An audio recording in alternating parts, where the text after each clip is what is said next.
Hello, Two Shot fans, and wow, what a weird episode that was. That was actually a very cold and chilling episode. Literally, it was filmed in Newfoundland in Canada. The wind was so chilling you could hear it. These weren't just sound effects.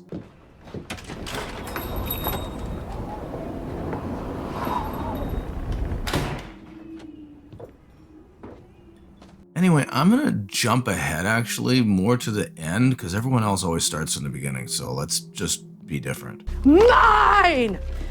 My designs! After Miss Cobell finds what she's looking for, which is a big surprise, that she is the actual original creator somehow of the Severance chip, which James Egan stole. Just to interject, this creates a thought. Why was she so comfortable working for Lumen in season 1, having known what they did to her plans and her chip? And how did she create this? Working in an ether factory, sniffing the fumes of ether at the age of 8, working over vats for 10 hours, as her friend Hampton said. Miss Cobell's friend Hampton, played by James Lee Gross, who is addicted to huffing ether, as pretty much everyone in this town is. Well, that's kind of you. Hey, Rose. You want a refill? Subscribe to my channel. I need money for cheese. My problems need to be addressed. You don't even know my stress. Hampton.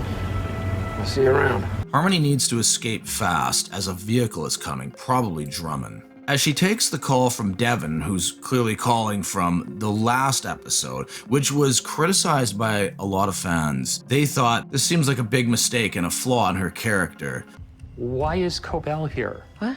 She knows that Miss Cobell lied, but clearly this is a reaction out of desperation in an attempt to save Mark's life. We get a feeling due to her reaction from learning of Mark's reintegration and that Ragabi was performing it, that it was a bad choice, and maybe even that Ragabi isn't the right person for Mark to be siding with. This also helps to explain more about Harmony's obsession with the chip and watching Mark outside before and inside the severed floor with Miss Casey.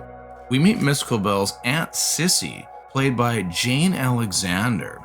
You can see how she looks like a white mage from a Final Fantasy game. And she also has a similar white hair.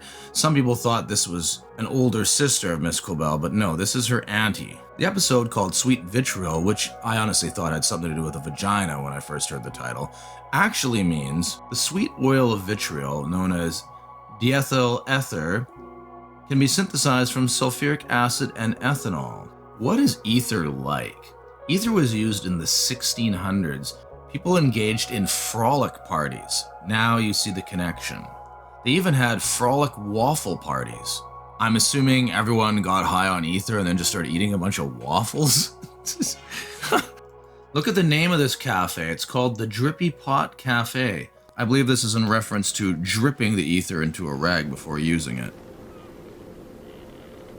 You want to get high? I want to get high, so high.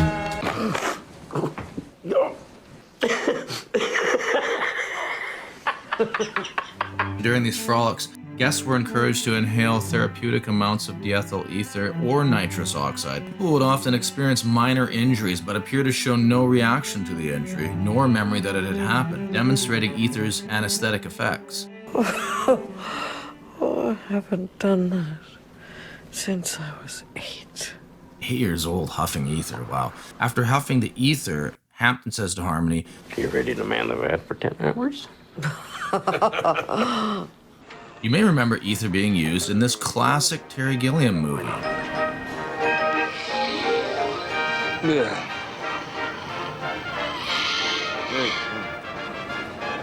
Oh, devil ether.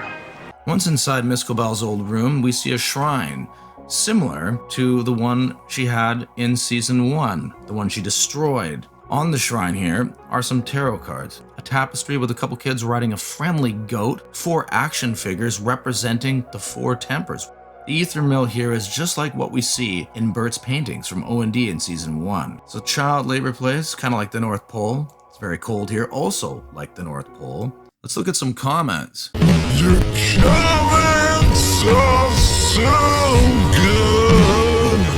the name that comes up to her phone is Devon Scout, not Devon Hale, which means that she put her contact info in before Devon was married. Ether frolics do not sound fun. Hey, kid, listen up. Ether frolics are totally fun. Give this kid a waffle. Diethyl ether dieter? Actually, it's diethyl ether dieter, but close enough. The Wintertide Fellowship. Miss Huang is basically a Lumen intern, just like Harmony Cobell once was. Milchek, of course, said to Miss Huang, "You cannot graduate from this fellowship until I have deemed you Wintertide material." Aunt Sissy mentions Cobell's own Wintertide Fellowship as a badge of honor. Cobell looks through her yearbook for the Myrtle Egan School for Girls. She finds a photo of her accepting the Wintertide Fellowship from James Egan. I've seen people saying that this is a picture of her mother, but I think that's impossible because she would have had to have taken this picture in the early 50s and the picture is colorized. Therefore, I believe this is a picture of Harmony Cobell. Honestly, when I saw the people huffing ether, yeah, it brought me back a little bit to the South Park episode, Quest for Ratings, when we find out why the kids are so interested in Craig's news episodes. It's because they're all high on cough syrup. They're doing it in the hallways.